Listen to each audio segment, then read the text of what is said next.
Të nderuar zonja dhe zotëri, aktivistë të çështjes kombëtare, veteran, ishte përgosë politik, në emër të organizatës Shtëpia e Lirisë, Albanian American Freedom House, kam nderin sot t'i dhurojmë çmimin e nderuar dy aktivistëve të shquar të çështjes kombëtare shqiptare, jo thjesht të komunitetit shqiptar amerikan. Tashmë emri i zotit Gjodo Guardi dhe Shërrit Guardi është i njohur jo më në komunitetin shqiptar amerikan, por thosë në gjithë trojë shqiptare, sepse vetë aktiviteti i tyre, vetë përkushtimi i tyre i ka bërë tashmë të njohur dhe ata janë pjesë e historisë kombëtare. Komi shqiptar nuk i ka munduar bitë vetë të pushkës, të pendës, të diplomacisë, të cilët në momentet më historike, më decisive, ka dhënë ndihmën e tyre dhe i kanë në historisë të rrjedhë në shërbim të kombit. Të kujtojmë këtë mballin Konica, Mitat Frashërin, Fanolin, Jeri Fishtën, e shumë bitë të tjerë, pa të cilët sot ne nuk qim në Shqipëri dhe një Kosovë të lirë. Të gjithë jemi dëshimtar, mbas lutësit botërore, jo thjesht të gjendjes së mjeruar të Shqipërisë, e cila është nacizmi, sllava komuniste, por trojet shqiptare, të cilat vetëm shtypen e dyfisht në atë të sistemit barbar komunist dhe atë sllava. Atëherë për shqiptarët e Kosovës kishin nevojë për një rrezë shpresë. Atëherë kur makina vrasje serbe, vende çështje mundur ta shkatronte kauzën kombëtare, shqiptarët si në Amerikë, bashkë edhe në gjithë trojet e tyre etnike ku jetonin, kishin një birë të denjë, një birë të arborit, një stërnit të cëngëveu, zotit Di Guardi.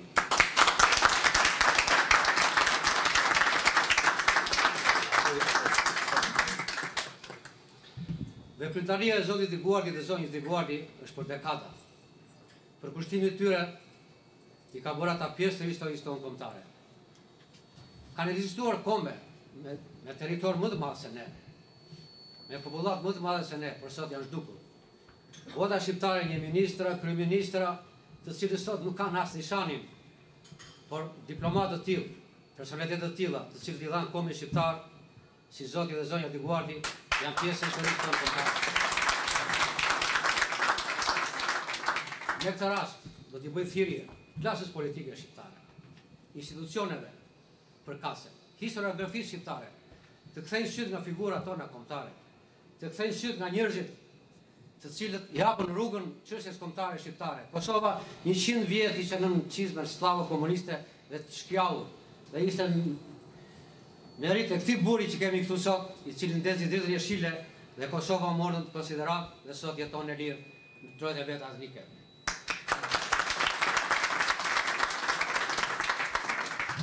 Dhe unë personalisht kam nderin sot që në emër të Shtëpisë së Lirisë t'i dhuroj çmimin më prestigjë që ne kemi si organizat zonjës dhe zotit Di Guardi për kontributin e tyre të çmuar në drejtim të çështjes tonë kombëtare.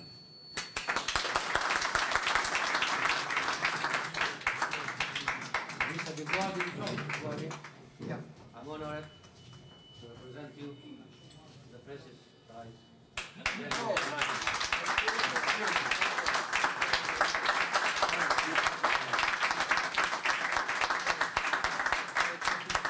We are proud of you. We are proud of you. Shqipëria e bukur. Dhe tani fjalën e ka zoti Zerbane.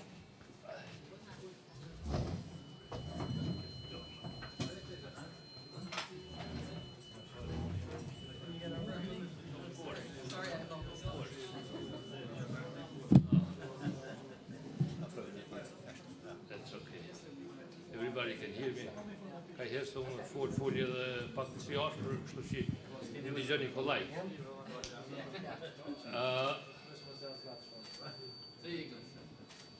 Faleminderit të dinuri.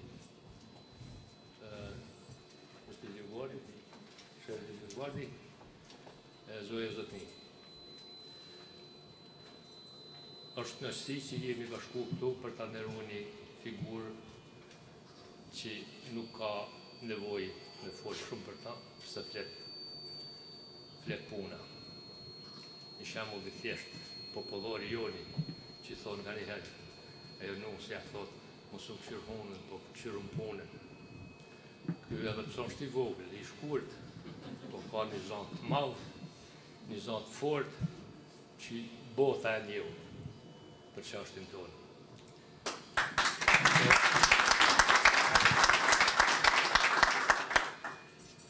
I'm not going to scare you that I'm going to talk about the history of the league for the past 25, 30 years, because then we'll be going to be sleeping here.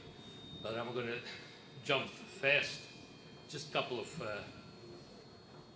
to make the record straight, to tell the history the way it is. Because someday, the historians, it's going to put the history in its place the way it is and the way it was.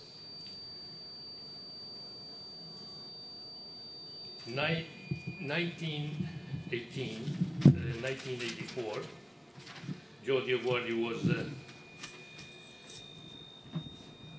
was elected to the Congress, served for two terms. 1985, he lost a bid for the re-election, and then immediately, without hesitation, he formed the Albanian American Civic League. 1989. 1989. Correct. So now, the dates, I'm not going to stick to it because the people who's going to write the history, they're going to look into it and they're going to put the right dates and the right years and months. So that wouldn't matter to me now.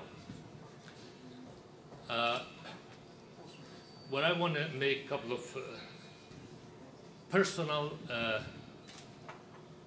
things that happened through this period of time, about 2 decades, 2.5, is that the league, which I will take an example just very recently.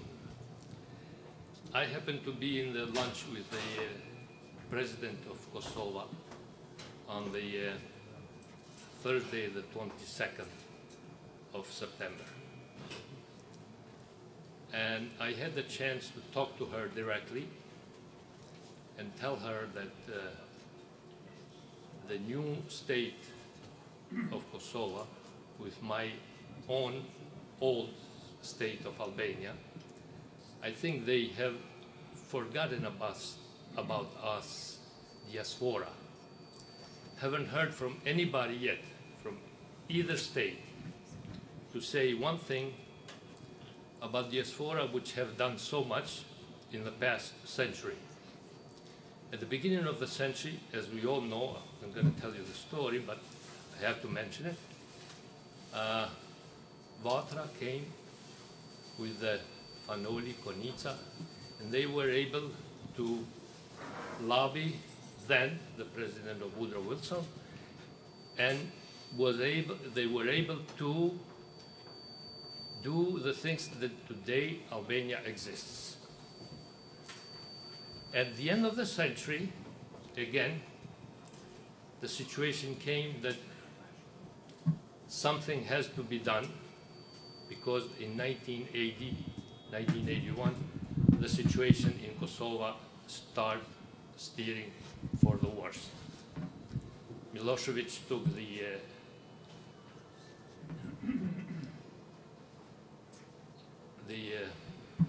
what do you call that? Autonomie e Kosovës. Took the autonomy and closed the schools, closed the offices that were run by the Albanians. From that point on, it's becoming the history. And then somehow, some way, something, a miracle, I would say, came out of nowhere, this guy, and formed the Albanian American Civic League. At that point in time, Vatra was in existence, and we weren't able or capable to do what needed to be done.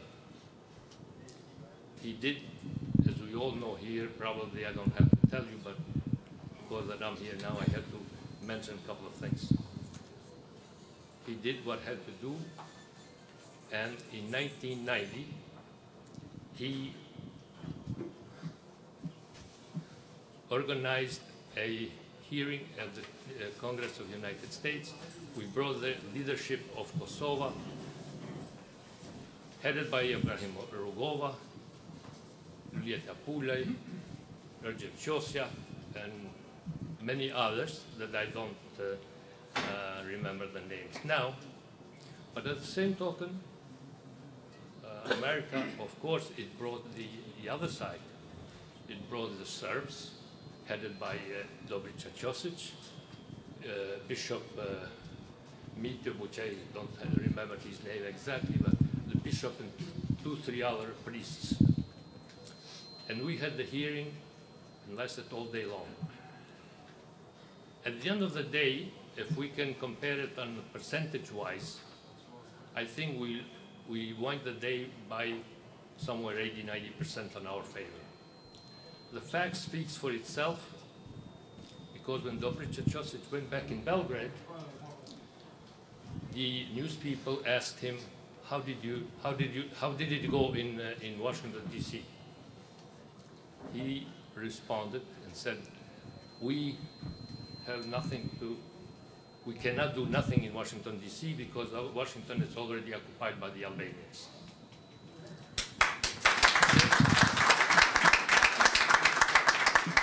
At the same time, Ibrahim Rugova goes back to Pristina. Same thing, the news people asked him, how did it go in Washington, D.C.? He said, it went wonderful, we had a big success, and what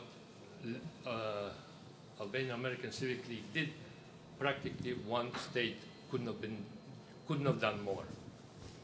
So these are the facts that they speak for itself, but taking the main fact, when we hear our worst enemy, Slobodan Milošević, when he appeared in the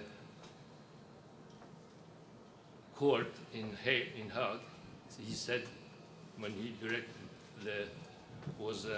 when he talked to the judges, and he said, simply quoting him, the reason I'm here today is because of the Albanian American Civic League that exists in the United States, headed by a Congressman, Joseph Dioguardi. He came to Kosovo, uprooted my people, he asked them they became separatists and irredentist and whatnot and so on and so forth. So as a president, what I'm going to do? I have to do what I have to do, so I have to put my people down and make sure that they don't do what it shouldn't do based on him. So these are the facts. And as I said these things to the president of Kosovo that day, the 22nd of September, she very graciously took my conversation with her and responded, yes, we are in debt to you, to the diaspora, for sure. And she proved it to me. And I would like to thank her here now, and all the people that are listening in this media. On the next day, on the Friday the 23rd, at the dinner that was held by the National Albanian Council, in her speech, he said, I would like to thank the Albanian American Civic League for the 20 years of hard work on behalf of the independence of Kosovo. And that was the first high official on either state to thank this guy, or for that matter, anybody, or for that matter, the guy, I don't remember his name, but he went around here in New York City through these streets and picked up soda cans. And with that soda cans, he went and sold them at the supermarkets. And he gathered $5,000 and donated to the UÇK. So he has to be thanked also, because he did everything he could.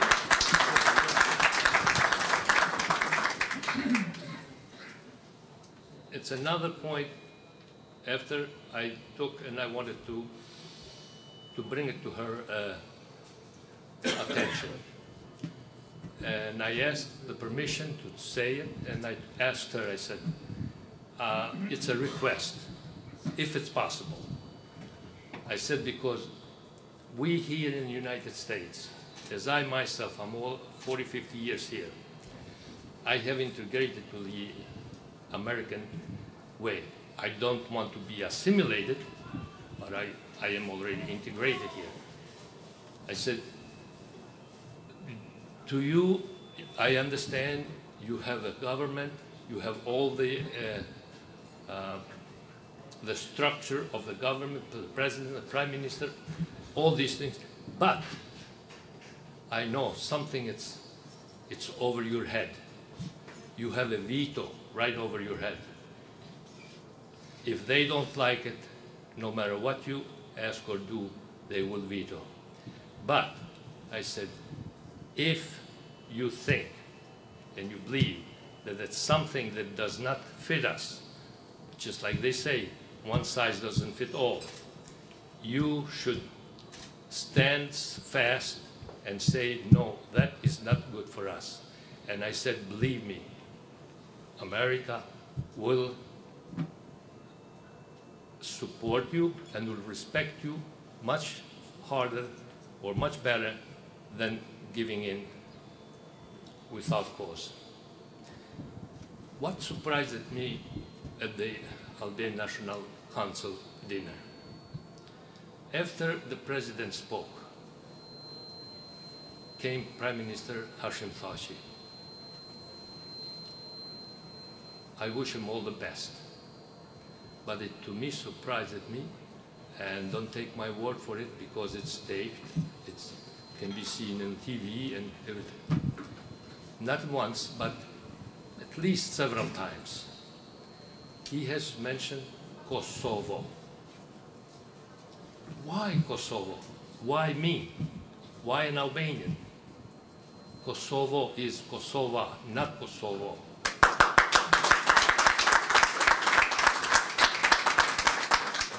Nobody was forcing him to say that there. So these are things that we have not, or they have not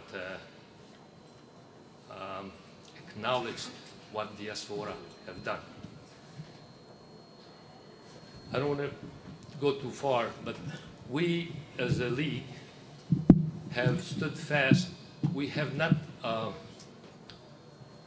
embraced or supported any political party on either side, because we feel that we can stay on the sidelines, see what they do, we will appraise the good things and we will criticize the bad things. And I'd like to quote one thing from a book from my hometown, The Prince of Rhapsody, Rhapsodisi Shqiptar. Shumë kush e njeh Frok Hajia. Joe, I'm sorry, I'm going to read it in Albanian. But one of these days I translate it for you. But I'm sure I'll understand a lot of it.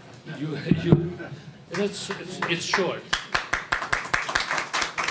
And it says here, the guy, he says, pluralizmit ju ngrit kështjella, bashkëfort mirë si doli pjella. Dikush vrap, ju fut në gjinj, krijuan shpejt 30 parti. Këso partish nuk kisha pa, njona tjetën veç të sha. Kush nervoz e kush me lafe, populli mriz të ditën kafe. Now, who's doing right, who's doing wrong, just like I said, we would like to be independent, see and appraise the good ones and good things, and we will criticize the bad things and what it's not right for us. The work for us has never stopped. We have been betrayed by a lot of people. If I have to go and discuss the details of how we have been betrayed, It's going to take too long. But someday the historians and people will write and talk about it.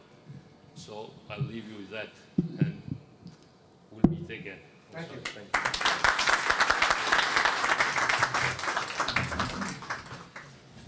Tani fjane ka zoti Mustafa Gjeba.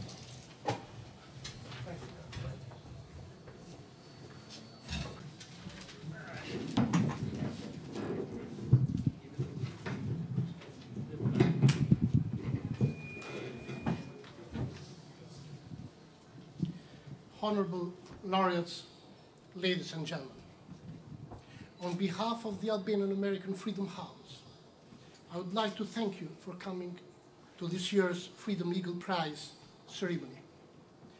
I would especially like to thank the laureates for coming to this ceremony, whose intent is to honor them and their contribution to the Albanian national cause. The presenting of this first prize of our organization has attracted very good sympathy in the Albanian community. And one can ask, what causes this attention? After all, prizes have been existed for a long time among Albanian organizations. What makes the new Freedom Eagle Prize award so interesting, even though it will be awarded in a peripheral hall by a small organization, is that it is seen as the first genuine Albanian prize in patriotic field.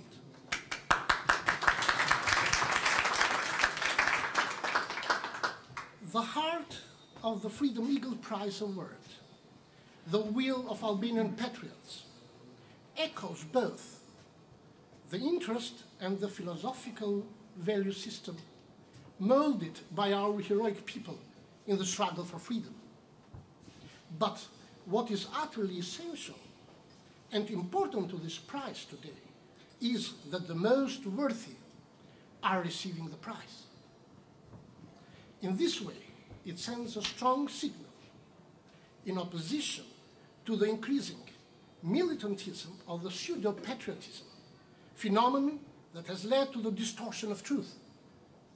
The goal of the Albanian American Freedom House organization was to select those individuals who have made greatest contribution to Albanian national cause.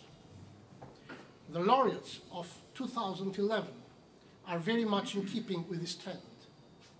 The prize rewards their contribution that have led to a new reality for the Albanian people. To put it briefly, one important lesson that can thus be derived from this modest ceremony: today we honor Joseph J. Dioguan, Shirley Floyd Dioguan,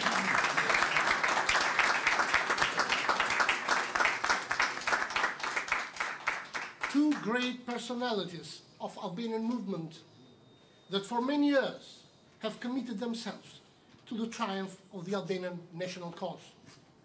And to inspire hope for the future, all Albanians will live together in peace, prosperity, and freedom.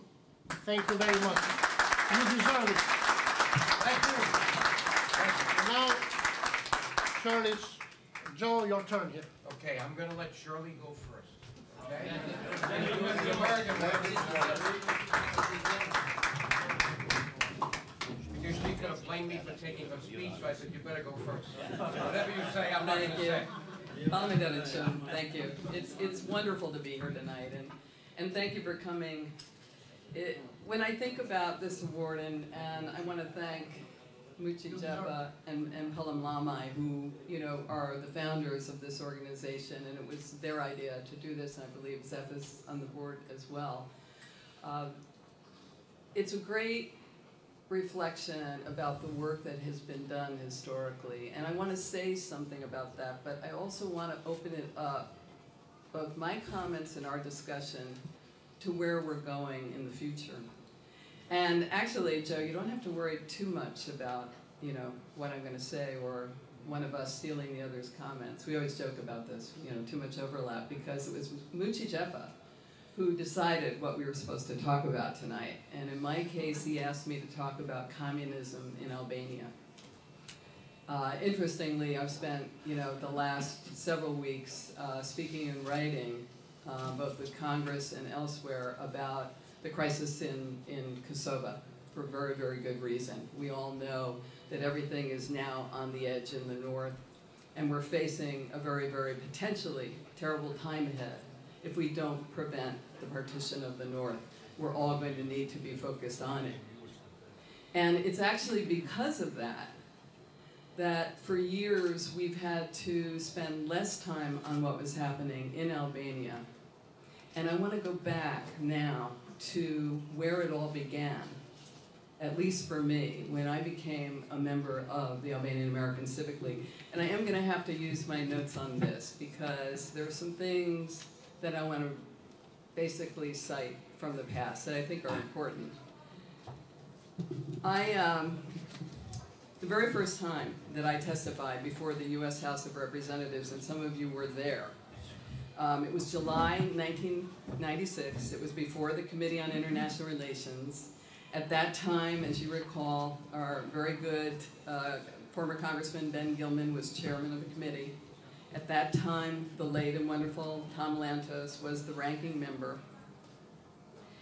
And I welcomed the opportunity to speak on behalf of Albania because it had endured the most brutally repressive communist regime in Europe, one only on a par, as we know, with Stalin's Soviet Union. And it had done so for 45 years after World War II. And because I had a quite substantial knowledge about the Nazi Holocaust, I wanted to be able to bear witness to the barbarous treatment that Albanians had suffered under Enver Hoxha, and also to applaud the transformation of a country that had virtually been a prison without walls for so many years and had transformed itself in a short period of time into an emerging democracy, actually within about 4 years and virtually with no bloodshed. I had visited Albania in 1995, and we should, by the way, stop and cite here a very important fact, and that is that Jody Aguardi and the late Congressman Lantos, as you know, were the first U.S. officials in 50 years to enter the country. They did that in 1990, and they need to be credited for starting the process of bringing the wall down. And I would say bringing the bunkers down. So in 1995, I had a wonderful opportunity to see the face of the new Albania. And so I wanted to be sure that the U.S. government did not do what it was actually being asked to do at that point, which was to push Albania back into years of isolation because of the irregularities that had occurred in the second election in May of '96. And for those of you who are there or have seen the video, you will recall that it was Nicholas Gage of the Panoperatic movement and other members of the Greek lobby that had come into horrible, consensus with the Albanian communists, and they had pushed for this hearing. In my testimony, I sought very much to draw attention to the obligation that the United States and Europe had to support post-communist Albania, since for 45 years the West had done almost nothing. It had hardly raised any outcry against the Hoxha regime. And I think we can all say the hearing was historic because we can rightfully say the Albanian American Civic League convinced the U.S. government not to place economic sanctions against Albania. That's what they were about to do. And to go to their European friends and make sure that Albania wasn't expelled from the Council of Europe. That was a very important moment. And so today, years later, 21 years in the making, it's very, very sad for me to reflect on the fact that Albania today is actually a democracy in name only.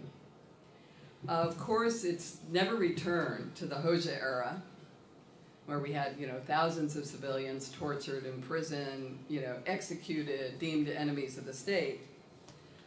But nevertheless, and we all know this, and this is not, an easy discussion, but I think we have to have it. Albania has been locked in a power struggle between the Democratic Party and the Socialist Party, and the people are being defeated. The West can certainly be criticized, and should be, for looking the other way, as Albania has done its bidding in the Balkans, and they've done that all, certainly ever since the war in Kosovo. But in the end, it's the Albanian political elite that's responsible for massive corruption, lack of rule of law, lack of free press, and the economic impoverishment of the majority. The Democratic Party has always claimed the anti-communist label, and the diaspora has upheld that image. It's helped to uphold it. And for a long time, it deserved to have that. But in the last few years, it has become clear that both parties have enriched themselves, and the public outcry against corrupt elites finally came to a crescendo last January. You'll remember that, when the demonstration in Tirana turned violent, and there were 3 people dead, 39 wounded, and yes, to be sure, the Socialist Party's leader, the leader, Edi Rama, was behind the demonstration, but we all need to realize that the crowd of 20,000 people came from all political parties. They wanted to protest the unpunished corruption of politicians and the ever-worsening economy. Now we see that Berisha and Rama are in a standoff. This year's elections, this past year, was full of irregularities. Albania's admission to the EU has been put on hold. Albanian citizens are in a siege mentality.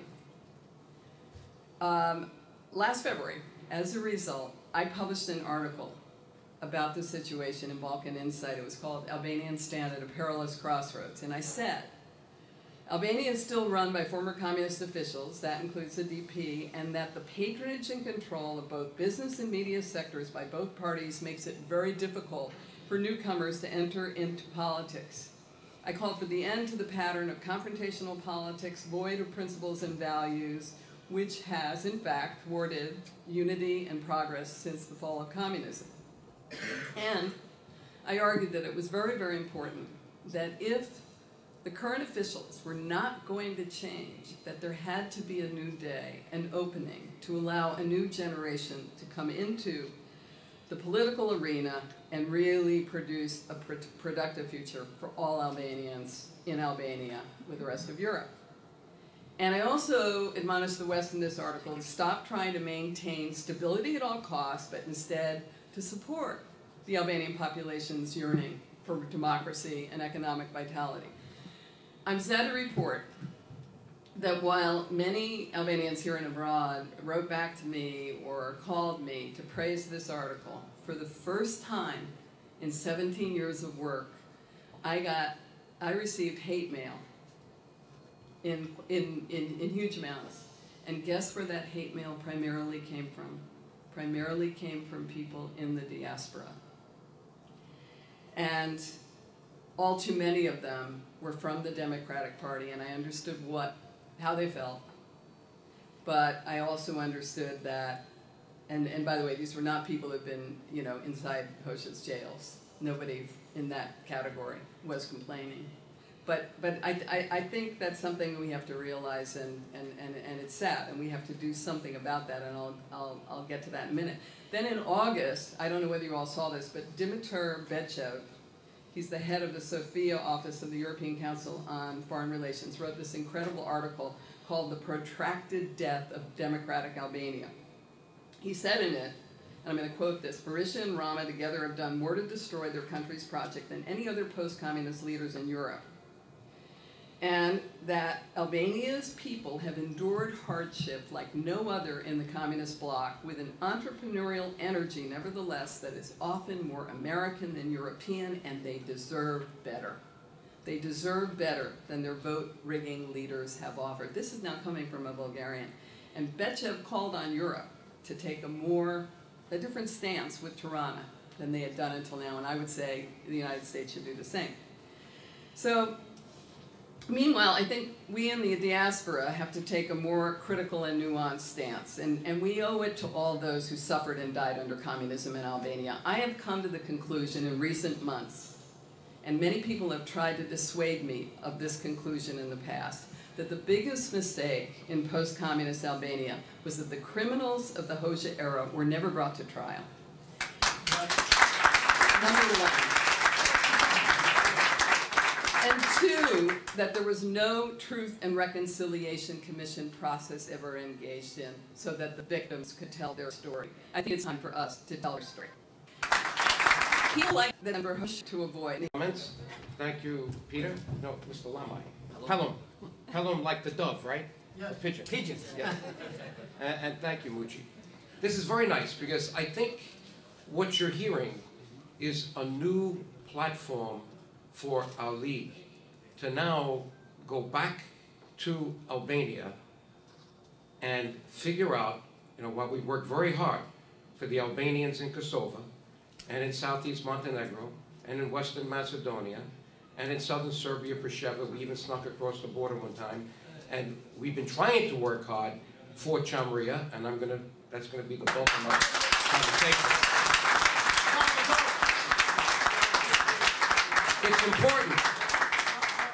It's important to tell the truth. You are Albanians. I have Albanian blood. The mother country of Albania is not totally well.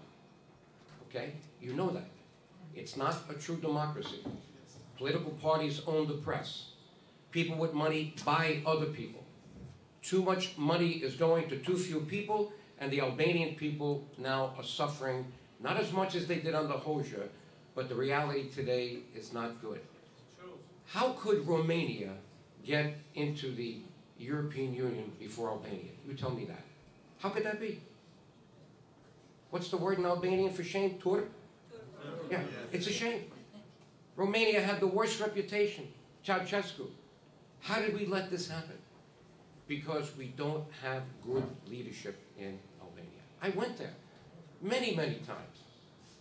I remember 1990. It was my idea that if we were going to go to Kosovo, and I remember Congressman Lantos telling me, Joe, I see the Albanian people love you a lot. If there's an opportunity for you to take me to Albania, I've been all over the world. I was born in Hungary. I want to go there, and I'd love to be one of the first to go there.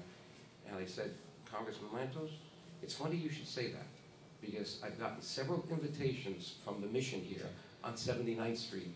They wanted to honor me. But Albanian people are pretty smart, and they told me, you will not be honored by Ramiz Alia. You will be used.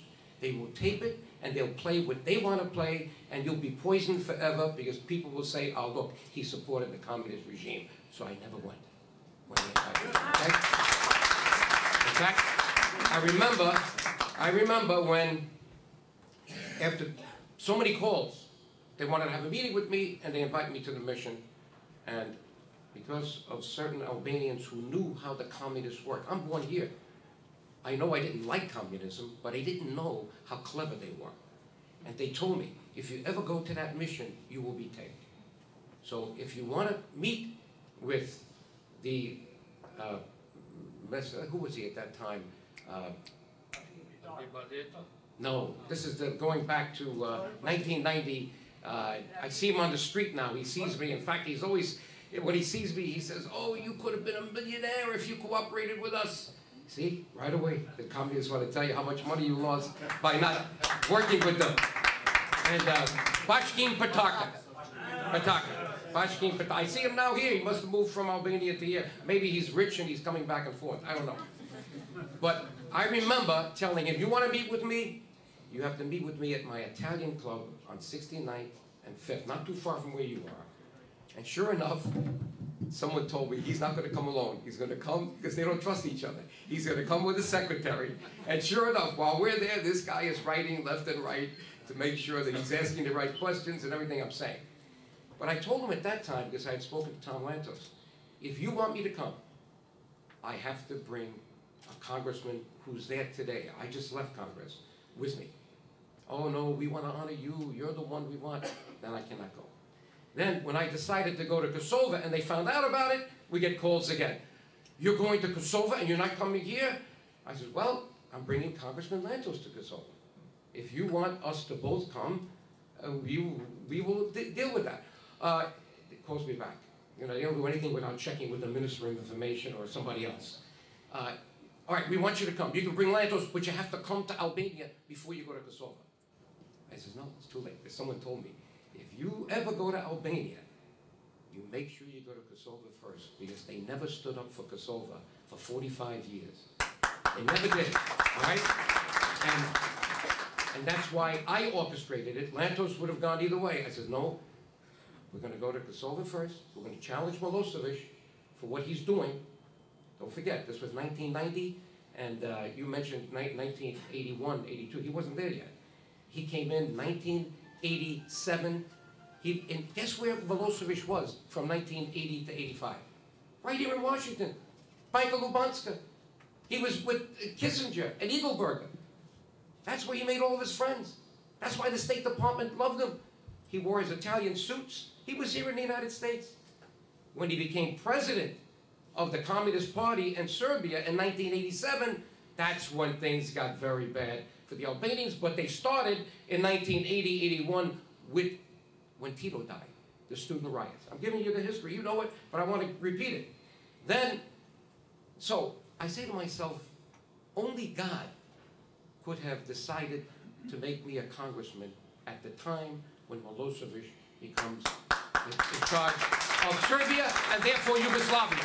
Because we know if you're in charge of Serbia, you're in charge of Yugoslavia. This had to be divine providence, okay? And think about it. I was the accidental congressman. I was an accountant. No one ever thought I could get elected to Congress. I wasn't involved in parties. I was a registered Republican, but I wasn't involved. But I decided at the age of 44, after 22 years as an accountant, I wanted to do something different, something important, something meaningful with my life. And everybody said, you're crazy, you cannot win. My own party didn't want to give me the nomination, so I had to pick a Democratic district where no Republican wanted to run, where it was 3-1, Democrats to Republican. And they thought they got rid of me. I won by 1,000 votes out of 300,000. Because I worked hard, shroom poo. All right? Now, did I know Albanians then? No. I only knew the AAFH friends of my father. It was and this will be in my book. I started to write the book. You're going to get the whole history with everything. And we have things that no one has seen yet. But in 1985, September 20th, my 45th birthday, my first fundraiser as a congressman, my Irish-American finance chairman, now dead, Bill Casson, brought his Albanian workers from Kosovo. He was an attorney who had a contracting firm, and these guys were painters. And by accident, they were standing next to my father, who was speaking AAFH Albanian to his sister. My father died only a year and a half later, so look how coincidental this is. And they came running up to me. How is your father speaking Albanian? We thought you were Italian-American. I said, well, yes, my parents were born in Italy. I'm Italian-American. But I know we have this subculture, and frankly, I don't know the whole story because my father only has a 4th grade education, and my grandmother too. I asked them for books, they never gave it to me, and I know it has something to do with the Turks and could even go back as far as Rome. No, you're from Kosovo. You're from Kosovo, you're AAFH. And every week they came to my house with books and memos to teach me the real history of the Albanian people. I got so inspired. From that day on, I made this my #1 project as a congressman. I didn't forget my people, what they needed in Westchester County, but I made that, and even after I left, I felt obligated to form that league in order to continue the good work we did, because it was a shock that I didn't get reelected. But, you know, politics is very dangerous, and they redistrict you. They do a lot of crazy things when they don't want you there, and after 2 terms, I was not there. I tried to come back, but it's very difficult in New York State. Don't forget, New York State's a welfare state like California. If you're a fiscal conservative like me, and you want to work hard for everything, and you want to save, serve, you don't want to sit there and wait for a check, this is a very tough state to get elected in. That's why I didn't win the Senate. I won all the primaries last year, and thank you for helping me, but you need a lot of money to become a senator in this state, because the people are looking for entitlements. And the Democratic Party some way, has given them what they want, and that's why they get elected. So I hope this is not going to happen in the Balkans the way it's happening here.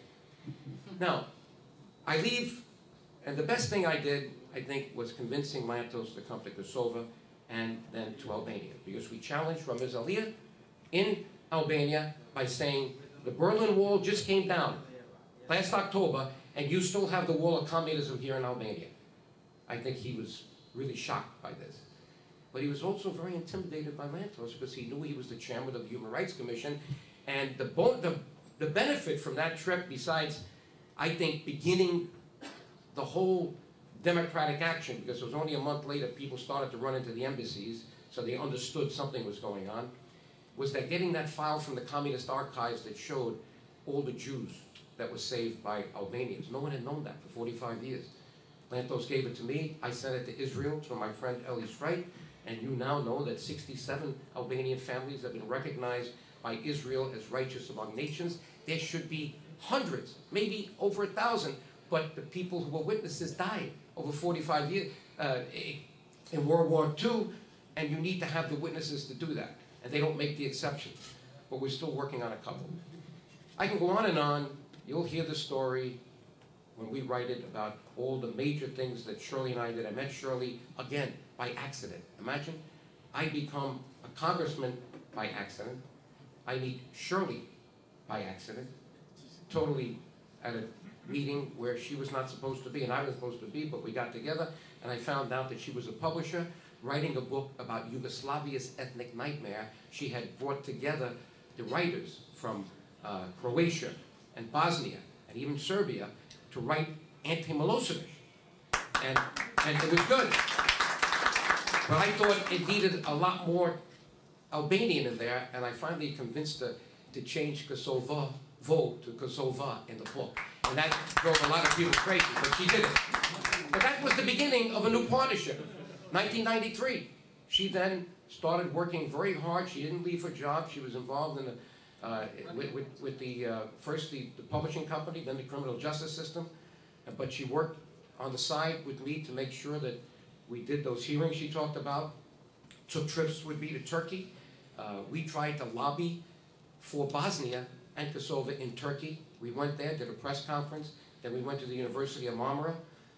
There are a lot of things you probably don't remember that you're going to get when I finalize this book, so you can see the work that we did over all these years. Nothing happens by accident. But we created a wonderful foundation for the future of the Albanian nation. I didn't do this just for Albania. I did this for the Albanian people, and Shirley feels the same way. That is our nation, the Albanian people. 7 million living in the Balkans. It's a shame they were divided. Yes, I know Woodrow Wilson saved the state of Albania, but over 3 million Albanians were put in Yugoslavia, outside that state. And that's what created the whole problem. People don't realize that. So we have done a good job by bringing people there and by exposing it in Washington. You know that Montenegro's been tough. When I brought Lantos to Pristina in May of 1990, it wasn't a month passed by that Milosevic got the Parliament of Serbia to ban me from ever coming back to Kosovo, okay? Not only Kosovo, but Yugoslavia. Because I tried to go to Montenegro, and every time I tried, they always declined. They wouldn't let me in. And I'm a US citizen and a former congressman, but that's how much Montenegro was tied in with Serbia, that Milosevic could dictate that. So the first time I went back to Kosovo was after the war with Shirley. And that was September of 1999, as I recall. August, right. And we started putting up all the banners. Civic League said independence for Kosovo now. We went all over. In fact, we had the big ones, and we put them on the Serbian signs all over Pristina as much as we could, and we gave them out. Now, we also went to Macedonia in 1992. I monitored, and I brought the Wall Street Journal, Paul Weyrich with me, for the referendum on autonomy. We're still fighting that battle. Macedonia is an apartheid state. Albanians haven't integrated there. They certainly haven't been assimilated. Is the Ohrid Agreement now fully being implemented? No. There's going to be a census very shortly. And if for some reason they play games, we've already alerted the State Department about it, and they try to count the Albanians under 25%, that means the Oakwood Agreement, much of it's not going to apply. So we've already alerted the State Department. They better watch out how they use that census, because Albanians will not accept anything less than equal treatment in Macedonia or anywhere. Is that true? That's what we have to stand for now. Pure equality. Now, let me shift, because I could keep talking, but I'm going to shift to the subject you want to hear from me. About 10 years ago, I thought it was time to do something for the Albanians who were expelled from Greece, the Chams from Chamria. And I started to talk to people who knew more about it than me. I had heard people like Salih Balati and Ahmad Jaffo later, but in those days, Salih Balati was the one who seemed to be writing the most about it. And it's something I didn't know about. And I don't think even today, most Americans know about this issue. Because don't forget, Greece is a friend of the United States. It's in the European Union. It's in NATO. They have a very good lobby. I had to fight that lobby left and right because it was fronting for the Serbian lobby when I was a congressman and afterwards. I know who's there. I know they have a very qualified attorney. I know his name. That office basically is the lobby, and they pay him, someone said, over $1 million a year, just him, to be their lobby there. We don't spend that kind of money. You don't pay me and Shirley. We're volunteers. But we do need support if you want professionals to get involved with us. We have to hire public relations people. When we first got Ramos Haradini out of The Hague, you don't know what we had to do. We had to not only go to The Hague, we had to go to the UK. We had to do press conferences. We hired a public relations firm that cost us over $100,000. People don't know it. I had to beg, borrow, and you name it, from people to get that money. And we raised some of it in Kosovo from business people who wanted them back. And we got the right stories in the English press that got into The Hague, and the judges were reading it, and we brought the witness he needed from the UK, who was in Kosovo for 6 years, and that's what happened then. It didn't happen by accident. He's going to get out again, only because of the work Shirley's doing now. You don't know how she's talking today to the judges, not the judges, the attorneys over there, and the press and whatnot. And already things are now starting to turn his direction, because we want him back in Kosovo. Why? Because we support his party? No. We want the competition, but more than that, we want someone whose family suffered the way he did, as the head of the KLA, losing 2 brothers, I think another one in an accident, 3 brothers have died, and I've met his family. They are good Albanian patriots. Why not have him back? Okay? I don't hear any applause over there. Why? I think Mr. Tachi needs some competition. He's already got it from one of the people that decided to give up a lot here. He's here with us, former Krasniqi, stand up. He's a member of the parliament in Kosovo, right? But we need to go back now, because 10 years ago, I started thinking about that.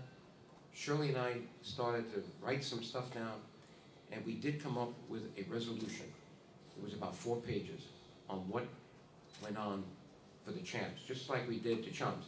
Just like we did, we were the ones to put in the first resolution for the independence of Kosovo on February 5th, 1992. 1992, think about it. And every 2 years after that, we put that resolution in, because every time you have a new Congress, you have to reintroduce it. But that was introduced by Tom Lantos and Ben Gilman in 1992. And it was 4 pages. And if you read it, it's beautiful, because we had the help of Tom Lantos's Chief of Staff, Bob King, who came with us to Kosovo and Albania, and he was a PhD in Eastern European history, so he knew a lot about Kosovo. So that resolution is historic, and you're going to see it when we republish it. So why didn't that resolution on Chamria go anyplace? Well, you need to get congressmen to introduce it. That would have been easy. I could get 1 congressman to introduce it, but it goes nowhere.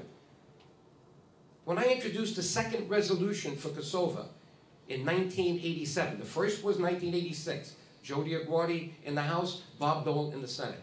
The second one, the next Congress, was 1987. That was the 99th Congress. Then 1997 was the 100th Congress. I had 57 members of the House. Then they took it seriously, including some of the leaders. I couldn't do that with Chamria because we had raised money for a lot of those congressmen. Many of you came to Washington and helped me raise that money. In some cases, we came up here. We had Senator Pell. We had Senator Biden. We had Democrats and Republicans. But I couldn't get people to understand that we had to raise money in order to get this resolution in. And if you put a resolution in prematurely and you tell the other side what you're asking for and it doesn't go forward, then they know how to work against you because you gave them the roadmap. So we've never taken out that resolution yet. We still have it. It doesn't have to change much. I think now's the time that we have to, relations firms working with us, and we put those stories in, you see how fast Greece would change. But we're the ones who know it. The Albanian community, not the Americans, and not the world. So, one of the things I decided to do, and I'll conclude with this, you haven't seen this yet. It's a letter that I was persuaded to send by a chum, a very educated one, by the way, who's now living in Washington with his wife, who's an attorney. And he said, Joe, and he's always on the internet, he says, Joe, do you realize that next week the Greek foreign minister, Lamberides, I think his name is going with the Italian foreign minister to Albania? I said, this is not right. Why do the Italians need to put a clean face on the Greeks? They are not doing anything good for the Albanian people. And I said, well, help me do some research. Help me put together, what do you want me to do? He said, I think you need to send a letter to our ambassador in Tirana, and you need to send a letter to the Italian foreign minister, and the Italian prime minister, not foreign minister, and the Greek foreign minister. No, not the foreign minister, they went there, to the prime ministers. And I said to myself, this is not right for me as a US citizen. I know I can challenge foreign policy in Washington, but for me to challenge countries who are dealing with each other is not appropriate. But I started thinking about it, and I said, the Italians know me a lot, especially the people in the council here. I didn't meet the new Italian ambassador to the US in Washington, but I said to myself, if I send him this letter with a copy to the council, they know who I am as an Italian American, and tell them about my Albanian roots, and tell them why this was not right to do, but I'll do it the day they go because I don't want them to think I'm trying to prevent it. That's not for me. They made a decision, let them go. But I wanted to educate the country of Italy about how bad Greece has been to the Albanian people and why the Italian people should not be letting Greece use them to look good. And I'd like to read you part of it, okay? It's in English. I'm having it translated to Albanian, and then we'll make it public. And I sent this to Ambassador Terzi on September 12th. That was the day that the two foreign ministers went to Albania. He said, Dear Ambassador Terzi, I'm writing in my capacity as a former member of the US Congress, and I use my congressional stationery, not civically or anything. I'm still able to use that. Having represented Westchester County, New York, in the House of Representatives from 85 to 89, my district included many Italian-American and Albanian-American constituents. I'm also the founder of the Albanian American Civic League, a nonprofit organization, volunteer lobby for the Albanian people that promotes their human rights and political freedom, all Albanians in Southeast Europe. My father, Giuseppe, his birth certificate said Giuseppe, right?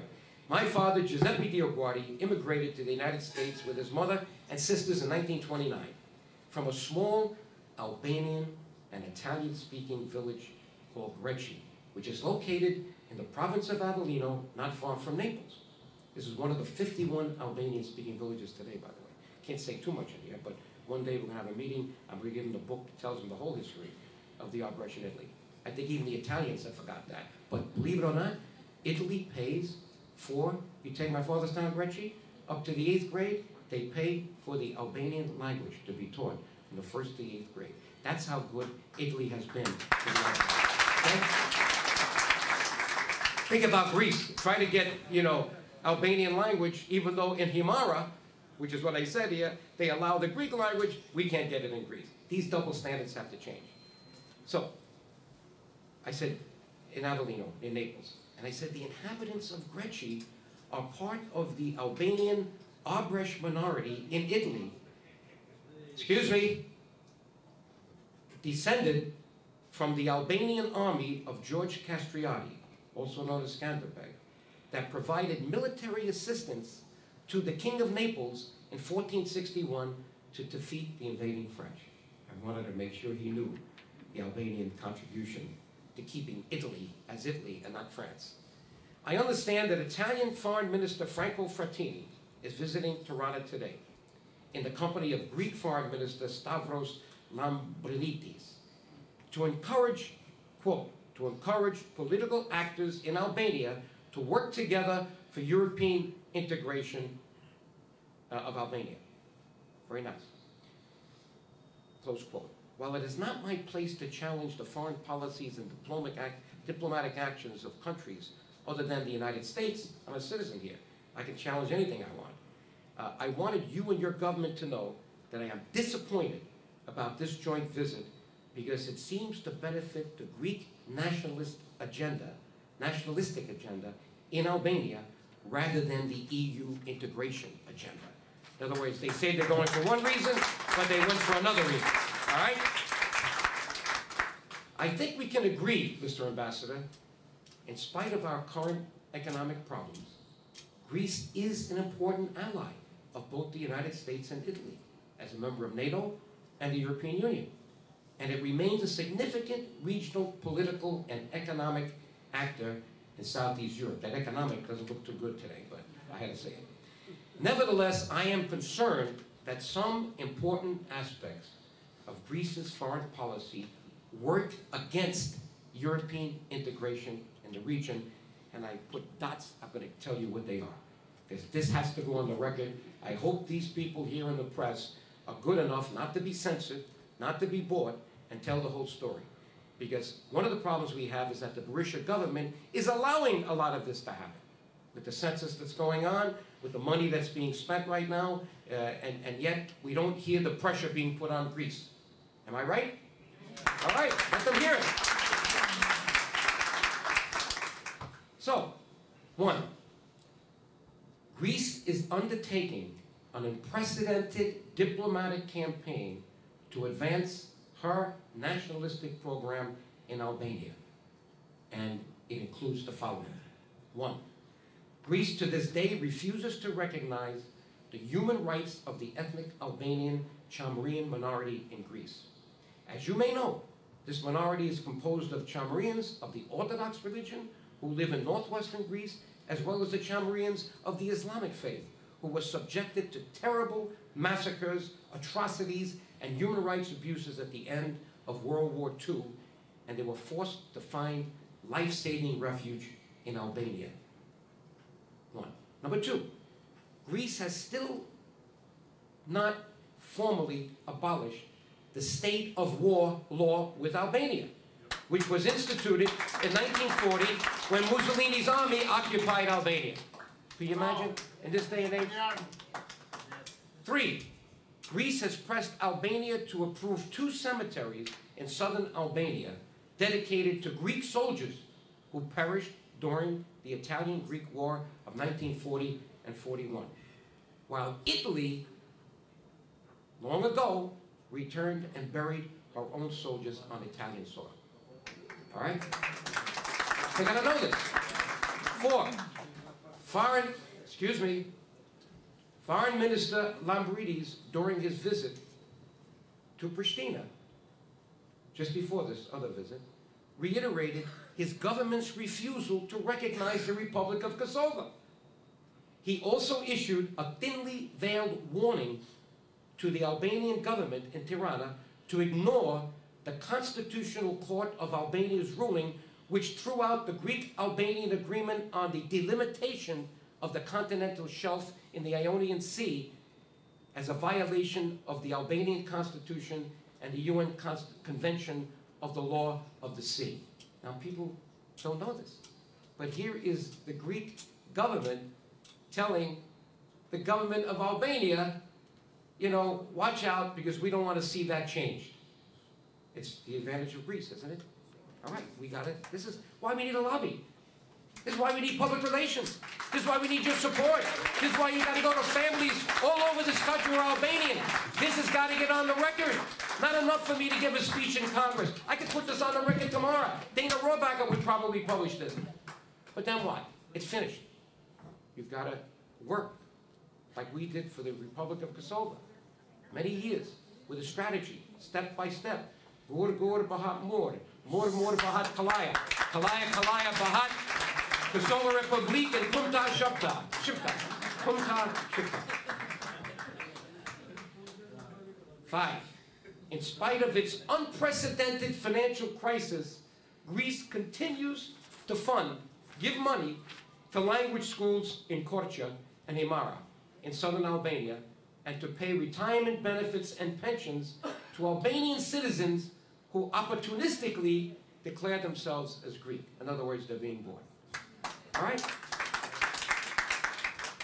You should also know that Greece is pressing Albania to conduct a census of ethnic minorities based on subjective criteria, in violation of the European Framework Convention on National Minorities, while Greece still refuses to identify her own national minorities and to ratify the Convention on National Minorities. In this connection, Greece's Consul General in Korça, earlier this year, this is the guy that's in Albania, Korça, from Greece, declared openly that Albania's vlachs are in fact Greeks and should be counted as Greeks. Furthermore, the Consul General from Korça said that the census would be only the beginning of further steps towards the implementation of the, quote, Northern Ypres Agenda, close quote. The term Greek nationalists used to describe their aims in southern Albania, mainly trying to take southern Albania and make it part of northern Greece, which is never going to happen, but they're going to try everything for autonomy, and Greece is pushing for that. Just like the Serbs are trying to push that in northern Kosovo, and they're not going to get it. After 20 years of our work, you can be sure there's going to be no partition of Kosovo over my dead body, and Shirley's, Dana Rohrabacher's, and many others. But that doesn't mean we stay here and it's going to be happening. No. We got to make sure we publish a lot. Shirley just published an article that's going to be signed by a very powerful congressman in the next couple of days in the American press, just on that issue. So in conclusion, I feel strongly that the joint visit of the foreign ministers Frattini and Lambrinidis to Tirana serves Greece's regional agenda, not Italy's, at this important time of desired European integration. Greece needs to address the existence and marginalized status of its own ethnic minorities, reverse its anti-European policies against Albania and Macedonia, recognize the Republic of Kosovo, and commence affirmative action policies towards the Chamrian minority and other ethnic minorities in Greece. Only then, in my opinion, should Italy attach her immense goodwill in southeastern Europe and the affairs there to any Greek diplomatic initiative in Albania. Sincerely, Jody Aguardi, and I sent a copy to Congresswoman Ileana Ros-Lehtinen. All right? I put myself on the line. I'm sure a lot of people are now going to be very mad when this letter comes out public. The Greek lobby is not weak, but we have the truth. When you have the truth, you should not be afraid. You should declare it. You should put the sunlight on it. All the truth needs is to be shown, and then it grows faster than a tree. But if we're afraid to tell the truth, if we think someone is going to hurt my family or me if I tell the truth, that spreads. And before you know it, nobody wants to speak. But if we all stand up, then no one can stop the truth, and no one can stop the progress Albanians need to be one of the most powerful nations in Europe today. Why do I say that? Because they are born entrepreneurs. You drop Albanians anywhere, they know how to start a business. They know how to get a job. They know how to make things happen. Europe needs that. Look at Greece today. I heard this morning makes you sick. The railroad is nationalized increase. Guess what the revenue, this is the gross, not the net. The gross revenue is from that railroad every year, 100 million euros.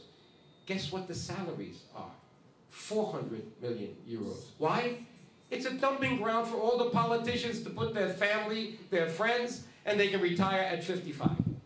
And they want to now demonstrate against Europe is not giving them enough money. Now, I know Albanians are not like that. They want, obviously, justice.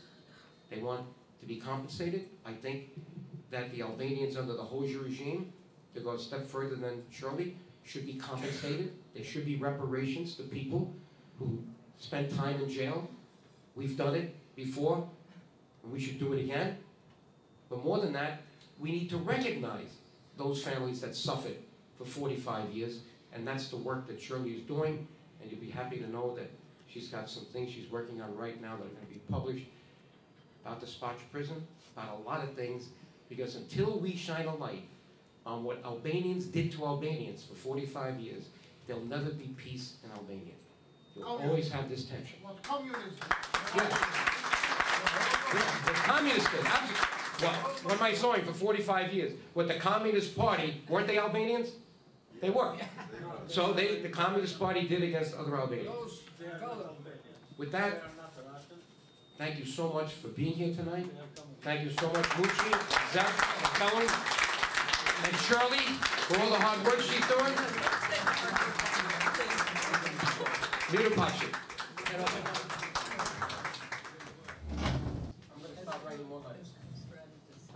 Ju falenderojmë të gjithë për pjesëmarrjen në këtë ceremoni shumë kuptiplote dhe do të falenderoj personalisht sot mysafiri nga Kosova antar në parlamentit, Florin Krasniqin, për pjesëmarrjen e tij.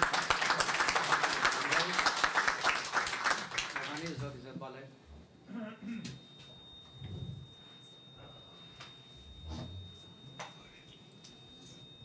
Më falni një minutë, 2 minuta, para se t'ju tregoj një surprise. Besoj se duhet të jetë surprise për neve. Është shumë e diskutuar. Në ligë jemi ka një ndërsi shumë gjanë. Nuk do më thonë se tona janë e pëlqehemi. Kemi secili mendimet tona, drejtimet tona, pjesa dërmuese që ka u folë këtu prej musafirëve të nderuar, Shirley të Djeguar edhe zotit Djeguardi. Ka koha, është koha dhe më thonë që na, si thash edhe pare, dishojmë me kritikue të këqijat e me i lavdruet mirat. Shqipëria ka hecë për para, ka ba punë të mdhaja, por ka lanë edhe shumë gjana pa bame. Ka ba dhe disa gafa që na mund të quajmë, edhe nuk i përdorim, nuk dishojmë të i përdorim. Miku jam, që mund të konsideroj mik, që kom takue, kom pi kafe me ta, rastisht në publik, kryeministri sot, ka bon shumë punë, por edhe disa herë, nështë e ka lënë disa gjana, ose i bën të lëshush me disa gjana, si ju përmendën edhe këtu. Për shembull, ne jemi kanë kundra mënyrës regjistrimit popullsisë në Shqipëri, me ndikimin e disa gjanave të Greqisë aty. Prandaj ne i kemi kërkojmë, i thomi mikut dashamirit, jo me përdor fjalë që s'ka nevojë me përdor. Janë disa njerëz që kanë dalë kundra, përdorin ata si për shembull ajo shoqata kuqezi. Nuk duhet për kryeministrin me thonë ajo kuqezi ose ajo faqezi është pak e tepruar prej atyne. Duhet me konë pak më të rezervuar. Por për shumë gjana, dhe më thonë, nuk ja u mohojmë, e shofim edhe dim në ligë, dim shumë mirë diferencen mes dy partinave të mëdhaja, që me të vërtet deri tash ka ardhur koha që e kanë kap për fyti, do më thonë të jagë zvogluet, marrën e frymës e demokracisë në përgjithësi, që duhet të lejohet trivet. Kemi njerëz të dalë me njerëz karizmatik, mençur, punëtor, vyshëm, si për shembull Lulzim Basha, që do të besoj si do të shifet, duhet këta të fillojnë me lëshue vend ka pak e ta marrin të rit në dorë që janë për kohën. Pra, nuk po i maj shumë për këta, kjo surpriza se Dioguarin nuk e harroj kur artikullin e Ilirije Buçpapaj, mos u gabosha, e shkrov në gazetën Bota Sot, fill mas përfundimit të votimeve këtu për Senatën në Amerikë, edhe me një artikull të madh, tha Dioguardi fitoi, shqiptarët humben. Edhe kjo ishte arsyeja sepse ne shqiptarët jam i bindur se mundshim ta ndihmojmë financiarisht, besoj si ka pas mundësi që ta fituke garen. Por 12 milion që kundra 2-3 milion që ishte një luft e pa fitushme. Edhe, si e përmendni edhe vetë, dhe më thonë t'jesh këtu në një shtetë që është 3-4 me 1 në parti demokratike republikane. Pra, ishte e vështirë. Por, sot një surprise që kemi një shok, një bashkëdhetar tonin, një banus i shtetit afër më këtu, që e përdorim gjithmonë New York, New Jersey, Connecticut, e kemi një bashkëdhetar, Petrit Lumajn, që nuk e ka hapë kandidaturën hala, por unë muj lirisht me lejen e tij, me thonë si mrenda një kohë shumë shkurt, do të hapin kandidaturën për United States Senate në Connecticut, më thonë si është edhe banusi Connecticut. Edhe në tash që besoj se do të ketë nevojë për krahjen tonë morale, sparit, natyrisht, edhe materiale. Ashtu sa mujme si të mujme. Pra, besoj se na t'i dishojmë një punë të marë, edhe t'i dishojmë sukses, me gjithë sa është rrugë pak e gjatë, që ka me shku në primary, e tjera.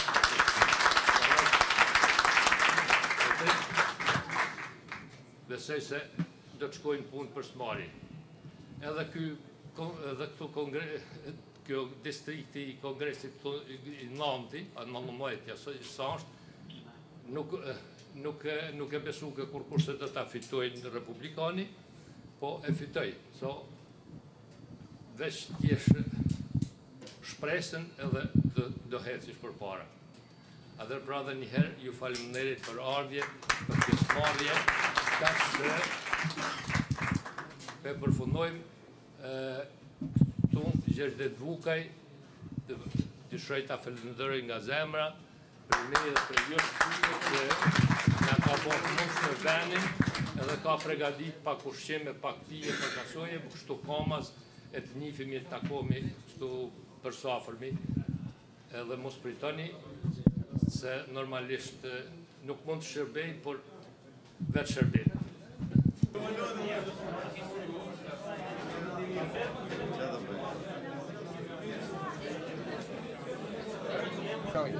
Cheese.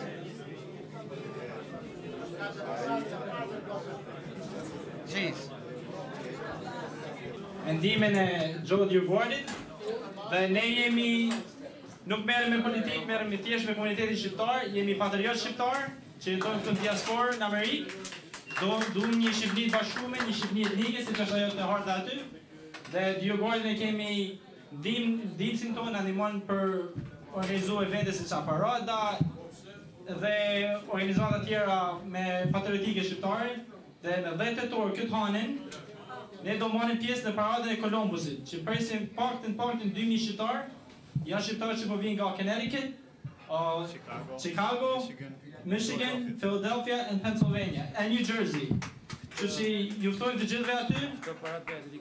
Dhe këtë paradë, si mjet, ja dedikojmë Qamërisë, popullit Çam. Si mjet edhe vitin që të vinë, kështu që bashkohemi gjithë për Qamërinë, siç jemi bashkuar për Kosovën. Faleminderit. And that's for their support. And we need your contributions.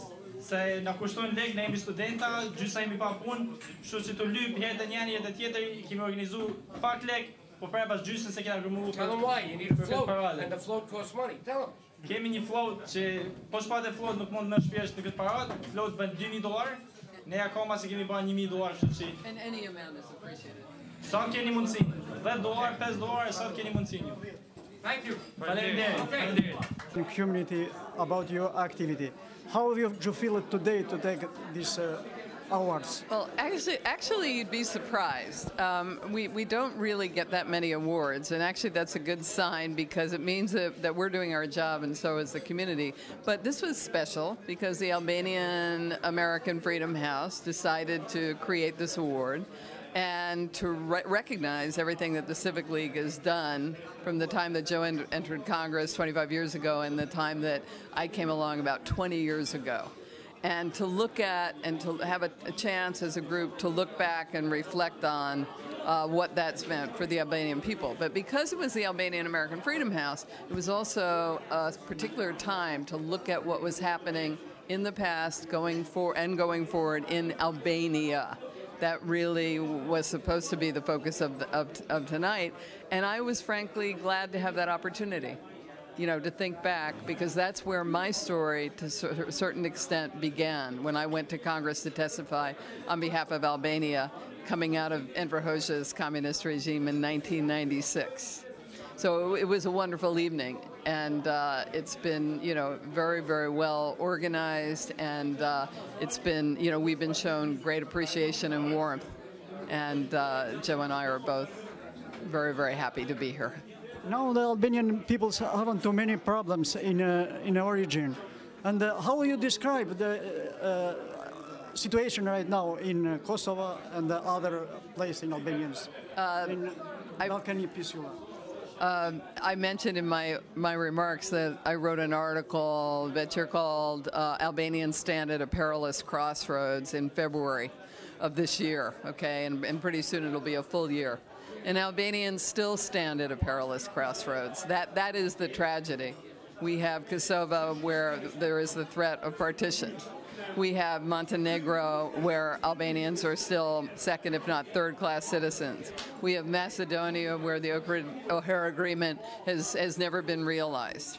We have Albania, which is locked in a battle between two parties and has been for years. And throughout all of the region, we have politicians that, with only some exceptions, have decided to enrich themselves coming out of the former East Bloc rather than fulfilling the will of the people, rather than working for the common good.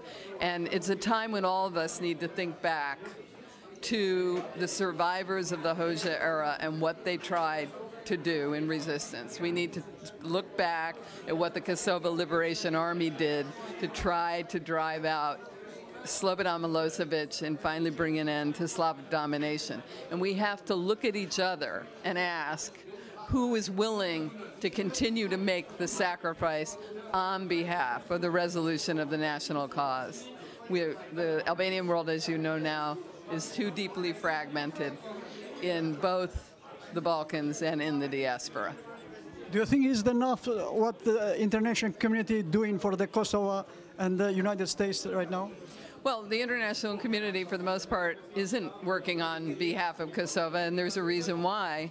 At least in the United States, we're fighting two wars in Afghanistan, Iraq, now Libya with the Arab Spring. So the focus of the world is not on Southeast Europe. And I always warn Albanian Americans, we cannot take the United States for granted. I warn Albanian leaders, We cannot take the United States for granted. The only way that the Albanian world is going to come forward again and be on the front burner is when we get together to tell the story and support those who know how to tell the story. In this case, the Albanian American Civic League has historically done the work in Washington, D.C. And there's some other people around the world who've also done the work. But without an orchestrated strategy on the part of people in Southeast Europe, Albanians there, and Albanians here, we will not succeed. So the time has come to understand that the only way to solve the problems are in the press and the parliament of the world. We can't sit back and assume the United States will be there for us. They will not be unless we once again make the case. Thank you very much, and congratulations for your awards. Thank you very much. Faleminderit. Feel it you today to take these awards? You know, it's always good to be recognized by the Albanian people who live here in America, but they come from Albania. A lot of people here tonight. They suffered a lot. And I felt very good to be here with Shirley, to be honored for the work that we have done for all the Albanian people, but the work's not finished. We need to do more to expose what happened to the Albanian people under the communist regime of Enver Hoxha. And that's why I was happy when Muchi Jepa called me to say that he wanted to use this opportunity to talk about the work that Shirley's now doing to expose what happened at prisons like Spach and working with people like Pelham Lamai about who was in that jail. And then for me to talk about the issue of Greece, because Greece does not recognize the Chamrian, the Chamrian minority there, and we need to change that. Greece is a member, as I said, of NATO, the United Nations, and the European Union, and yet they are not adhering to the human rights conventions that they signed. So it's time to make this public, time to bring the light on these issues, to let the American public know and the world know that Albanians need to be treated equally with all the others where they live, whether it's Macedonia, Montenegro, even in Serbia and Preševa, and in Greece. Kosovo and Albania are two full countries now. There, we need to make sure that we have real democracy. Albanian people obviously are the majority there, so we don't have to worry about minority rights, but those countries have to now make sure that their democracy is like the U.S. democracy. The Albanian peoples today haven't too many problems. The big problems is the north of Kosovo. Yeah. How do you think about these problems? To me, there should be no question that once Kosovo was recognized by the United States and now 83 other countries, there can be no changes in borders. Because once you open up that issue of borders, they're going to look to have other borders changed, whether it's Macedonia, whether it's Montenegro, whether it's Preševa. And believe me, Europe has to worry about the economy now, not about changing borders. And the whole meaning of Europe today is integration. So people have to think about living together and being integrated, not assimilated, integrated. We have to maintain our cultures and our traditions even in other countries, but we have to be respected as the majority is respected in that country. How do you think go to be resolved the Kosovo problems right now? I think the United States has made it clear that as far as they're concerned, there will be no changes in the borders, and there has to be European integration. And I like what the Prime Minister of Germany said, told Mr. Tadic to his face. If you want to become a member of the European Union, you have to remove the parallel structures in Kosovo, and you have to recognize Kosovo the way it is today. My feeling is that Kosovo is not going to be changed, and if someone starts that discussion about change, they better be ready to give up, and it has to be the Albanian people that ask for this, all of Preševa back to Kosovo, if they're going to take those Serbian towns in the north and give them to Serbia. I'm not saying that's the answer, but Serbia cannot get something for nothing. My feeling is there are going to be no changes in borders. Thank you very much, and congratulations for these awards. Thank you very much, Bashir. Zoti Krasniqi, ju jeni deputet i Parlamentit Kosovës. Më para se të bashit deputet, ju jeni nga aktivistët e këtij komuniteti. Si e vlerësoni aktivitetin e këtij komuniteti dhe darkën e sotshme që nderohet Joseph Dioguardi? Mendoj se ky nderim për Joseph Dioguardin edhe Shirley Cloyce Dioguardin ishte shumë i qelluar për faktin se qeveritë as në Kosovë, as në Shqipëni, asnjëherë nuk ju kanë vlerësu punën aq të madhe që ka bërë Liga dhe Joe Dioguardi në Shtetet e Bashkuara të Amerikës. Mos të harrojmë se Joe Dioguardi e ka filluar lobimin shqiptar edhe për tash më shumë se 22 vjet vazhdimisht ka punuar për çështën shqiptare. Edhe në kohën kur ishte në Kongres, për 4 vjet që ka shërbyer në Kongres, vazhdimisht e ka promovuar çështën shqiptare e qeverisë në Kosovë, as në Shqipëni, as në Maqedoni, as në Malzi, as kërkun trojet etnike nuk e kanë vlerësu kontributin dhe punën e Joe Dioguardi atë sa është dashur.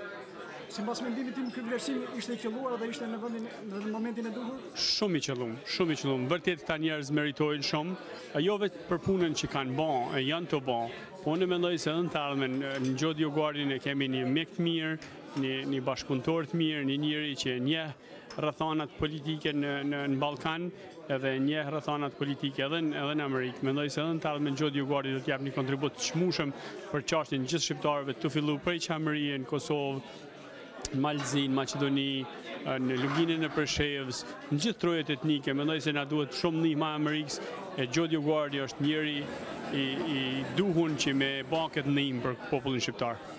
Zoti Krasniqi, duke parë në këtë këndvështrimin që po thoni dhe ju, si e shihni sot diasporën ju dhe çfarë duhet bëjë diaspora për çështjen shqiptare dhe sidomos për çështjen e Kosovës? Mendoj se ka një neglizhim shumë të madh në diasporë. Diaspora nuk është aq aktive sa ishte viteve të kaluara. Mendoj se ky disorganizim edhe ky dëshpërim i diasporës vjen si rezultat i korrupsionit shumë të thellë të politikanëve në Kosovë, në Shqipëri dhe në trojet etnike në përgjithësi. Mendoj se diaspora sheh politikën e Kosovës si njerëz që janë politikë vetëm për fitime personale, për përfitime personale, patriotizmin e kanë lënë, e përdorin vetëm si maskë, si kamuflazh atëherë kur ju duhet, në kohën e votimeve, në kohën e zgjedhjeve, po vërtet mungon një patriotizëm edhe një dashuri e mirëfillt në gjithë spektrin politik kombëtar, në gjithë trojet etnike. Andaj diaspora ndihet si e shfrytzuar në këtë aspekt. Andaj nuk ka një organizim mirëfillt në diasporë. Nëse do të kërkojë një mesazh të lirë diasporës sot, cili do të ishte mesazhi që do t'i adresohesh sot ju? Mesazhi është shumë i qartë. Pa diasporën, e sidomos pa diasporën e Amerikës, nuk do të ndodhte Shqipënia mas konferencës paqes, nuk do të ndodhte bashkimi i trojeve etnike, nuk do të ndodhte liria e Kosovës, nuk do të ndodheshin gjitha gjanat e mira që i kanë ndodhur popullit shqiptar në këtë shekull, edhe në shekullin e kaluar nuk do të kishin ndodhur. Edhe pse të mirat kanë qenë të pakta, të këqijat kanë qenë shumë më të shumta, gjithë mirat që i kanë ndodhur popullit tanë nuk do të ndodheshin pa aktivizimin edhe pa ndihmën edhe pa përpjekjet e diasporës në Amerikë. Ju faleminderit. Faleminderit. Në ditën e Kolombit që mbahet në 10 tetor në Manhattan, komuniteti shqiptar do të përfaqësohet kësaj radhe nga një grup të rinj të cilët janë pjesë e organizatës Rrënjët Shqiptare ose Albanian Roots, të cilët do të jenë pjesëmarrës në këtë paradë, bashkangjitur me komunitetin italian i cili do të organizojë paradën e ditës së Kolombit. Një nga udhëheqësit e këtij grupi ose dy nga kryesorët që janë udhëheqësit e Albanian Roots janë Marco Kepi, Ervin Toro, Dorian Nasto. Zoti Kepi, si ndjeni ju dhe si jeni përgatitur ju për të marrë pjesë në këtë paradë? Faleminderit për këtë intervistë. Ne ndjehemi shumë krenar sepse jemi një organizatë e re, jemi një organizatë studentash, pra nuk kemi financim sa kanë disa organizata tjera shqiptare, por ne kemi pothuajse eventin më të madh që një komunitet shqiptar këtu në diasporë mund të bajnë. Pra me 3 studenta ne mund të organizojmë një këtë paradë kaq madhështore që do kemi njerëz nga Philadelphia, Chicago, Michigan, Connecticut, New Jersey, që do mbledhen aty gjithë bashku që të flasim për patriotizmin tonë, për kënaqësinë tonë shqiptare dhe që të dedikojmë këtë paradë popullit çam.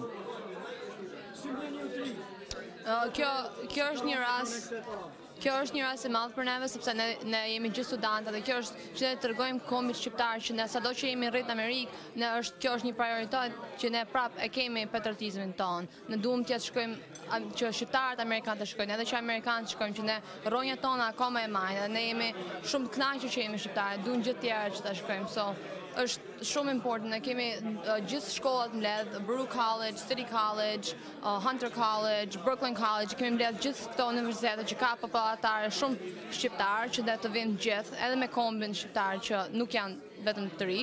So, për neve kjo është një kënaqësi e madhe që gjithë vinë kjo paradë. Demonstrimi simbolike shqiptare në paradën e Kolumbusit. Çfarë përvojson për ju dhe çfarë do të tregojë aty? Është një radhë pas një kënaqësi e madhe për ne që bëjmë diçka të tillë. Është një krenari, do të them që populli shqiptar mblidhet në mes të New Yorkut dhe përfaqëson flamurin e tij shqiptar. Është një gjë shumë madhështore që na mbledhur shumë njerëz, janë futur gjithë ata njerëz në punë për këtë gjë. Edhe ne po mundom të kemi diçka shumë madhështore për publikun shqiptar, por edhe për publikun amerikan.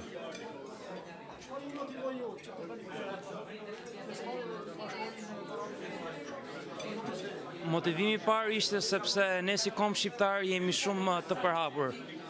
U shoh kombet e tjera si për shembull këtu në New York njerëz nga Izraeli janë shumë si komb janë të mbledhur shumë edhe thash me veten time pse jo ne, pse mos mblidhen shqiptarët të gjithë bashkë të mblidhen me një paradë dhe përfaqësojnë Shqipërinë edhe të përfaqësojnë Shqipërinë etnike. Kam qejf që të jetë kosovarët janë këtu, çamët janë këtu, Shqipëria vetë jetë këtu të gjithë, të mblidhemi të gjithë në këtë paradë edhe të jemi krenar për Shqipërinë etnike që ka qenë një çfarë kohe dhe besoj se një ditë të gjithë Shqipëria do jetë e bashkëpërfaqshme. Atëherë ju faleminderit shumë dhe ju urojmë suksese me datën 10 në pjesëmarrjen tuaj në paradën për ditën e Kolumbit. Urime, suksese.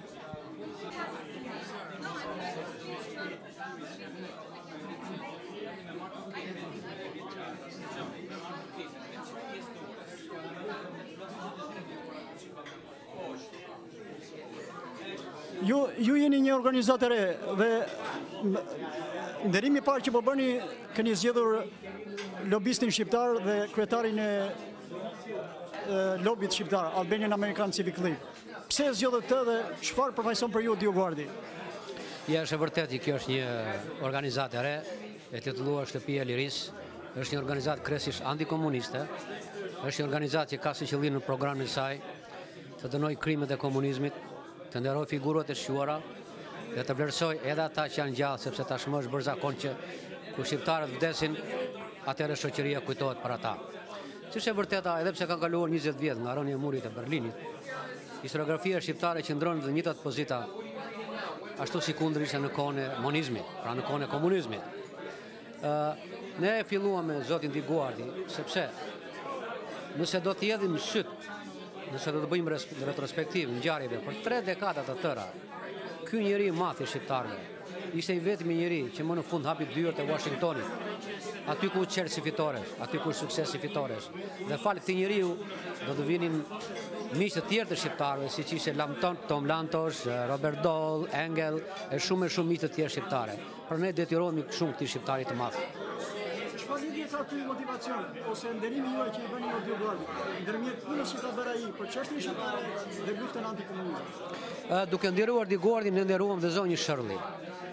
Shirley Dioguardi ka shumë vlerë në komunitetin shqiptar, por dhe jashtë komunitetit shqiptar. Nuk do të përmend këtu meritat e saj, por ajo ka si një program, kuptohet, në lidhje me organizatën tonë, në bashkëpunim me organizatën tonë, të bëjmë ç'është e mundur që të dënojmë krimet e komunizmit, të bëjmë ato të njohura historisë, të bëjmë ato të njohura popullit shqiptar dhe pothuajse gjithë botës. Dhe për këtë ne na duan miq, na duan personalitete, sepse në Shqipëri sot këto probleme ngrihen vetëm kur ka kohë fushatash. Qeveritë shqiptare, cila do që vinë, nuk ka interes i dënojë këto krime, sepse në krye janë po pjella slavo-komuniste, janë po ata, kështu që ata s'mund ta ndërojnë mentalitetin e tyre. Zoti Lama, ju jeni një burgosur politik. Burgosur politik, shoqata dhe organizata ka edhe në Kosovë, edhe në Maqedoni, edhe në Maltëzi.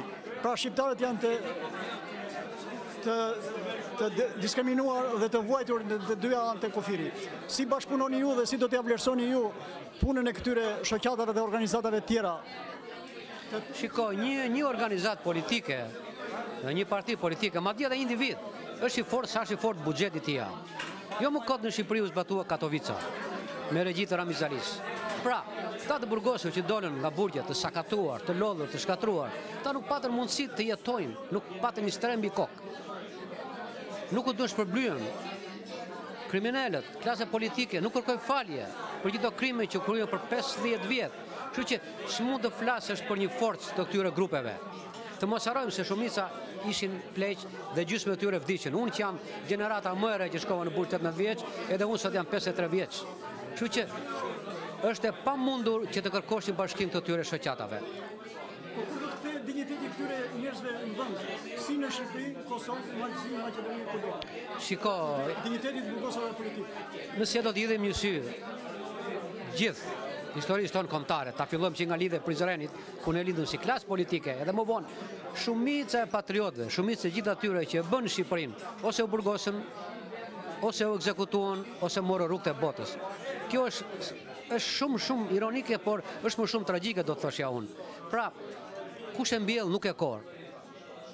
Është me të vërtet fatkeqësi kur shikoj sot ndërgjegjen e komit, qendrestarët të enden rrugëve me xhepat bosh, me sy drejt qiellit, duke parë çdo ditë përsekutorët e tyre me makinat luksoze, me pallatet e tyre. Madje edhe këtu në Amerikë është ironike kur një burgosur, ishi burgosur, që ka dashur të kaloj kufirin, është plagosur, ka pasur në statun e lirisë, kërkon të vinë në Amerikë, nuk vin dot sepse ambasada amerikane është mbushur me komunista dhe bikomunistësh.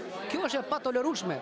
Prandaj ne po fillojmë këtu nga New Yorku, nga Washingtoni, këtë aksion, këtë nisëm të tillë, nuk është thjesht dinjiteti jonë, po është historia. Dhe në fund të fundit ne kemi histori, sepse të parët tanë kanë bërë historinë. Nëse ata birbo që sot janë në pushtet, ata nuk kanë histori. Ata i ka pur koha dhe ata në pelivan. Ata derdhjet tundën flamurin e Bashkimit Sovjetik, sot tundi flamurin amerikan për interesat e tyre të ulta. Ata barkun e kanë këtu në Amerikë, shpirtin e kanë përsëri në Moskë. Ju faleminderit. Për News TV ishte Pëllum Lama, ishi burgosur politik në kampet dhe burgjet e Shqipërisë.